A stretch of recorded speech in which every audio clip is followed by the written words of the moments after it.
আসসালামু আলাইকুম ওয়া রাহমাতুল্লাহি ওয়া বারাকাতুহু। নাহমাদুহু ওয়া নুসাল্লি আলা রাসূলিহিল কারীম, আম্মা বাদ। শ্রীপুর ইউনিয়ন কর্তৃক আয়োজিত আজকের ত্রয়োদশ জাতীয় সংসদ নির্বাচনের উঠান বৈঠক বা পথসভায় উপস্থিত সম্মানিত ভাই পরিচালক, মঞ্চে উপস্থিত জনাব মাস্টার কামরুজ্জামান হারুন, সংগ্রামী আমির বাংলাদেশ জামাত ইসলামী বাগমারা উপজেলা শাখা, পাশে উপস্থিত অধ্যাপক ওহিদুল ইসলাম, সংগ্রামী সেক্রেটারি বাংলাদেশ জামাত ইসলামী বাগমারা উপজেলা, এবং অত্র শ্রীপুর ইউনিয়নের সংগ্রামী আমির জনাব মোহাম্মদ আমজাদ হোসেন সহ অন্যান্য দায়িত্বশীল বৃন্দ, সামনে উপস্থিত অত্র ইউনিয়নের ধর্মপ্রাণ প্রাণপ্রিয় মুসলমান ভাইরা, আমার পক্ষ থেকে আপনাদের প্রতি আন্তরিক মোবারকবাদ এবং সালাম।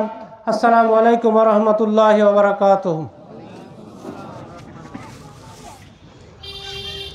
আসলে ৩৬ জুলাইয়ের বিপ্লবের পরে আমরা বাংলাদেশের মানুষ মনে করেছিলাম এই বাংলাদেশে একটা ইনসাফ ভিত্তিক সমাজ প্রতিষ্ঠিত হবে, বৈষম্যহীন রাষ্ট্র হবে, যেখানে প্রত্যেকটা নাগরিক তাদের নাগরিক সুবিধা ঘরে বসে পাবে ন্যায্যতার ভিত্তিতে।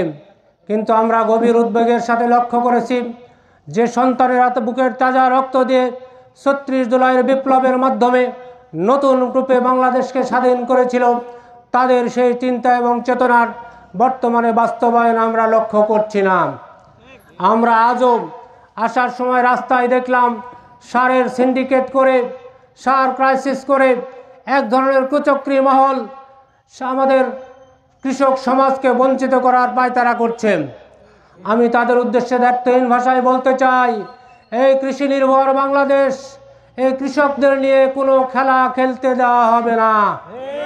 আগামী দিনে, সামনের দিনে যদি বাংলাদেশ জামাত ইসলামী ক্ষমতায় যায় আর আমরা যদি আপনাদের সেবার সুযোগ পাই, দায়িত্বহীন ভাষায় বলতে চাই, ওই সমস্ত কুচক্রী মহল যারা সারের ক্রাইসিস না থাকার পরেও সিন্ডিকেটের মাধ্যমে সারের ক্রাইসিস দেখিয়ে আমার দেশের প্রাণপ্রিয় কৃষকদেরকে বঞ্চিত করছেন, তাদের উদ্দেশ্যে বলতে চাই, এই বাংলাদেশে আর কোনো সিন্ডিকেট থাকবে না।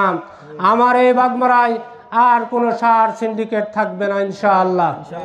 আসলে আমরা খেয়াল করেছি এই দেশ স্বাধীন হয়ে আজ ৫৪টা বছর আমরা অতিক্রম করতে চলেছি, এই দেশের মানুষের ভাগ্যের কোনো পরিবর্তন হয় নাই। গতানুগতিক যে সমস্ত দল বাংলাদেশে আছে, যারা বড় বড় দল, যারা বাংলাদেশকে বিভিন্ন সময় ক্ষমতায় এসে শাসন করেছেন, এমন কোনো দল নেই যারা ক্ষমতায় আসে নাই। কিন্তু তাদের শাসনের যুগ আমরা খেয়াল করেছি, আমাদের বাংলাদেশের জনগণের ভাগ্যের কোনো পরিবর্তন হয় নাই, বরং হয়েছে গুটি কতক রাজনীতিবিদদের পকেট ভারী হয়েছে। কথা ঠিক কিনা? আজ বাংলাদেশের সম্পদ লুণ্ঠন করে অবৈধ পন্থায় নিজের পকেটে ভরে বিদেশের ব্যাংকে জমা করেছে, বাংলাদেশের অর্থনীতির মেরুদণ্ড ভেঙে দিয়েছে। কথা ঠিক কিনা? সুতরাং আমরা মনে করি এই বাংলাদেশের মানুষের ভাগ্যের যদি পরিবর্তন করতে হয়, তাহলে ইসলামের বিকল্প কোনো রাস্তা নেই, ইসলামের বিকল্প কোনো বিধান নেই যে বিধানে বাংলাদেশের ভাগ্যের পরিবর্তন হতে পারে। আসলে আমরা বাংলাদেশের মানুষ বড়ই দুর্ভাগা, বড়ই হতভাগা। আসলে আমরা মানুষ চিনতে ভুল করি। আসলে সংসদ নামের ওই ট্যাঙ্কিতে আমরা যদি সত্যিকার অর্থে সৎ, আমানতদার, দেশপ্রেমিক, যোগ্য নেতৃত্ব যদি বেছে নিতে পারতাম, তাহলে বাংলাদেশের মানুষের ভাগ্যের পরিবর্তন হতো। কথা ঠিক কিনা? আসলে যদি একটা উঁচু জায়গায় একটা ট্যাঙ্কি থাকে, সেন্ট্রাল ট্যাঙ্কি পানি সাপ্লাইয়ের জন্য, সেখান থেকে যদি বিভিন্ন পাইপ লাইনের মাধ্যমে বিভিন্ন বাড়িতে যদি পানি সাপ্লাই দেওয়া হয়, তাহলে হবে কি, ওই ট্যাঙ্কিতে যদি স্বচ্ছ পানি থাকে, পানির উপযোগী যদি পানি থাকে, তাহলে প্রত্যেকটা বাড়িতেই স্বচ্ছ পানি পাবে। কথা ঠিক কিনা? এখন ওই ট্যাঙ্কিতে যদি ময়লা আবর্জনাযুক্ত দুর্গন্ধ ময়লা পানি থাকে, তাহলে আমি যদি বারবার বাজার থেকে ট্যাপ কিনে এনে ট্যাপ পাল্টাই, পানি কি ভালো পানি পাবো? পানি ভালো পেতে হলে কি করতে হবে? আমাকে ওই ট্যাঙ্কিটা পরিষ্কার করে ট্যাঙ্কিতে ভালো সুপেয় পানি দিতে হবে, কথা ঠিক কিনা? এই বাংলা ট্যাঙ্কির সমতুল্য এই বাংলাদেশের ওই জাতীয় সংসদে যদি সত্যিকার অর্থে দেশপ্রেমিক, আমানতদার, আল্লাহভীরু নেতৃত্বকে আমরা পাঠাতে পারি, তাহলে তারা সুন্দর আইন প্রণয়ন করে বাংলাদেশের মানুষের ভাগ্যের পরিবর্তন করা সম্ভব। তার দু একটা উদাহরণ আমি বলতে চাই।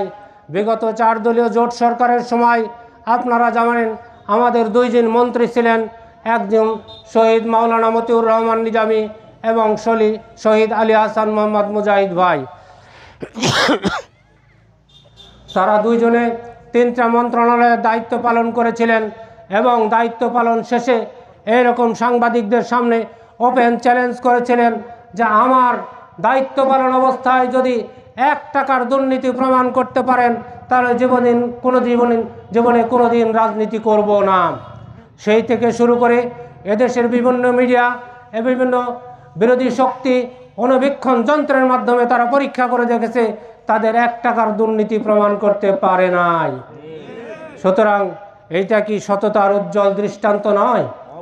বাংলাদেশে কি এমন কোনো দল আছে যার নির্বাচিত মেম্বার বলতে পারবে যে আমি 1 টাকার দুর্নীতি করি নাই? কেউ পারবে না। সেই সৎ যোগ্য আমানতদার নেতৃত্ব তৈরির কারখানায় হচ্ছে বাংলাদেশ জামাত ইসলামী, যেখান থেকে বাংলাদেশ জামাত ইসলামী সৎ যোগ্য আল্লাহভীরু দেশপ্রেমিক নেতৃত্ব তৈরি করতে চায় এবং সেই নেতৃত্বের হাতে এই বাংলাদেশের মানুষের ভাগ্যের পরিবর্তন হবে, সাথে সাথে একটা ইসলামী রাষ্ট্রের কায়েম হবে ইনশাআল্লাহ। সেই লক্ষ্যে আপনাদের সহযোগিতা চাই, আপনাদের দোয়া চাই, আপনাদের সমর্থন চাই।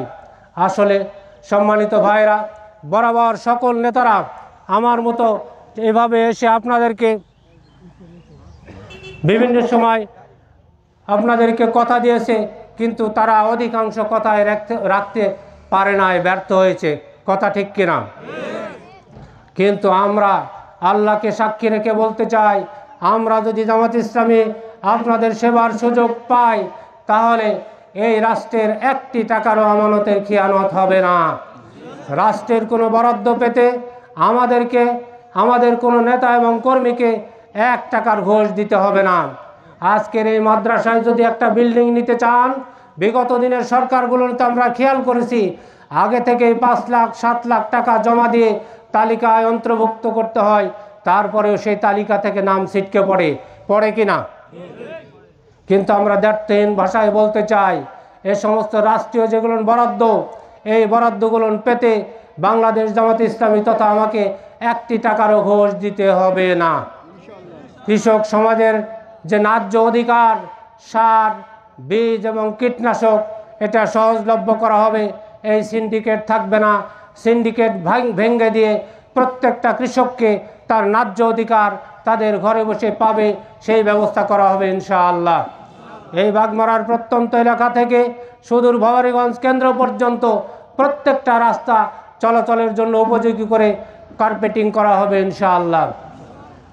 আমরা বিশ্বাস করি এই বাংলাদেশের যতটুকু বরাদ্দ আসে, এই বরাদ্দ যদি সত্যিকার অর্থে আল্লাহভীত কোনো নেতৃত্বের হাতে পড়ে আর যদি পরিপূর্ণ কাজ হয়, তাহলে বাংলাদেশের 1 ফিট রাস্তাও, এই বাগমারার 1 ফিট রাস্তাও চলাচলের অনুপযোগী থাকবে না। বিগত সরকারের সময়ে আমরা খেয়াল করেছি যদি 1 লক্ষ টাকার বাজেট হয়, খুব বেশি হলে 20,000 টাকার কাজ হয়। 20%-এর উপরে কাজ এদেশে হয় নাই। বাকি টাকা নেতা নেত্রীর পকেটে যায়, অফিস আদালতে ঘোষ ভর্তুকিতে চলে যায়। আমরা দ্ব্যর্থহীন ভাষায় বলতে চাই, 1 লক্ষ টাকার যদি বাজেট আসে, 1 লক্ষ টাকারই কাজ হবে, কারো পকেটে 1 টাকা উঠবে না ইনশাআল্লাহ। তাই আসুন সম্মানিত ভাইরা, সামনের নির্বাচনে আমরা সৎযোগ্য আমানতদার নেতৃত্ব বেছে নিই এবং বাংলাদেশ জামাত ইসলামীর দাঁড়িপাল্লা প্রতীকে ভোট দিয়ে ইসলাম কায়েমে সহায়তা করি, এই উদাত্ত আহ্বান আপনাদের প্রতি রাখছি। আসলে আমাদের বন্ধু ভাইরা বিভিন্ন প্রোগ্রামে ফেসবুকে পত্রিকার মাধ্যমে দেখতে পাই, তারা আমাদের নামে অপবাদ দেয় যে আমরা নাকি জান্নাতের টিকিট বিক্রি করি। সেই সমস্ত বন্ধু সংগঠনের নেতাদের উদ্দেশ্যে বলতে চাই, সম্মানিত ভাইরা, আমরা জান্নাতের টিকিট বিক্রি করি না, আমরা জান্নাতে যাওয়ার পথ দেখাই। আপনারা আমাদের ভাই, দরদ ভরা মন নিয়ে আপনাদের প্রতি উদাত্ত আহ্বান জানাই, আসুন বাতিল পথ ছেড়ে ইসলামের পথে আসুন। আসলে আল্লাহ তাআলা গোটা পৃথিবীর সকল মানুষের জন্য দুইটা পথ নির্দেশনা দিয়েছেন, একটা হলো আল্লাহর পথ আর একটা হলো হিজবুশ শয়তান, একটা হিজবুল্লাহ আর একটা হিজবুশ শয়তান, একটা আল্লাহর পথ আর একটা শয়তানের পথ। আল্লাহর পথ আমাকে আপনাকে জান্নাতে নিয়ে যাবে, আর হিজবুশ শয়তান যেটা, সেই পথ আমাকে আপনাকে জাহান্নামে নিয়ে যাবে। এখন বলতে পারেন হিজবুল্লাহ কোনটা? হিজবুল্লাহর পথটাই হলো ইসলামের পথ, কোরআনের পথ, রসুলের দেখানো পথ। এই পথ ছাড়া যতগুলো পথ এবং মত আমরা আবিষ্কার করেছি সবগুলোই হিজবুশ শয়তানের পথ, সবগুলোই জাহান্নামে যাওয়ার উপযোগী পথ। তাই আপনারা আমার ভাই, আপনাদেরকে দরদ ভরা মন নিয়ে, ভালোবাসা দিয়ে, উদারতা দিয়ে আপনাদের প্রতি বিনীত অনুরোধ, আসুন ভুল পথ পরিহার করে, সন্ত্রাসের পথ পরিহার করে, চাঁদাবাজির পথ পরিহার করে আসুন ইসলামের সুশতল ছায়াতলে ঐক্যবদ্ধ হয়ে আমার এই সোনার বাংলাদেশকে সোনার বাংলাদেশ রূপে গড়ি। সেই উদাত্ত আহ্বান রেখে আপনাদের সকলের সুস্বাস্থ্য ও দীর্ঘায়ু কামনা করে সর্বোপরি আল্লাহর জমিনে আল্লাহর দিন বিজয়ের জন্য আল্লাহর সাহায্য কামনা করে আমার কথা শেষ করছি। ওয়া আখিরু দাওয়ানা আলহামদুলিল্লাহি রাব্বিল আলামিন। আসসালামু আলাইকুম ওয়া রাহমাতুল্লাহি ওয়া বারাকাতুহু। লুজ কানেকশন আছে কোথায় জানো?